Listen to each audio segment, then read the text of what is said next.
تفضل.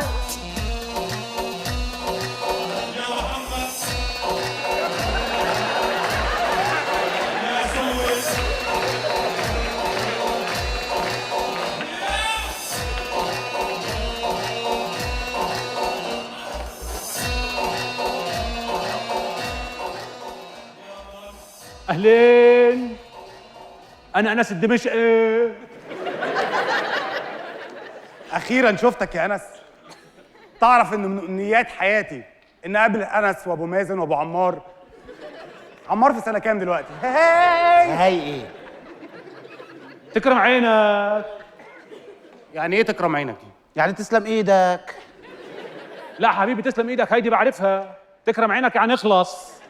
الشقه دي تاخد تشطيب قد ايه يا انس؟ شوف حبيبي، يسلموا هالعيون. هالشقة جميلة وصاحبها أجمل. هالشقة بسلمك إياها ب10 أيام بأحلى مفتاح الأحلى عريس بهالدنيا. هالدنيا دي اللي هي الدنيا صح؟ لا هيدي مثل أنا الزمن هالدنيا. حلاوتك يا انس. إيه كتير سهلة الكوميديا المصرية. تقول أي كلام وتسوي ها يضحكوا. طب بالك ايه بقى؟ هسلمها له في 10 ايام بس. 5 أيام ومعاها وجبة شاورما. 4 ايام والشاي عليا. 3 أيام وبسوي له البيبان صاج مو كايزار. والتومية علينا. اديله.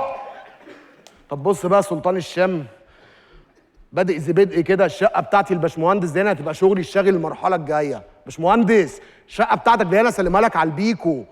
انا هعمل لك في سبونش كنت عامله عند الفنان نرمين الفقي وكانت طايره بيه. اه والله اقول لك في سقفيه كنت عاملها في الجيم بتاع كابتن شحات مبروك كانت ناجحه جدا. شفت بقى زهره الشام. مش اي حد يعرف يغني على الزبون. هيك بتغني على الزبون؟ خلاص شوف بدي احكي لك. اوف اوف اوف اوف. هاي عنا الشغل بمعاد وما في نجارة ولا محارة تنعاد، ويعيش الحيط والكرانيش البعد ما تجيب حفاد يا بيي.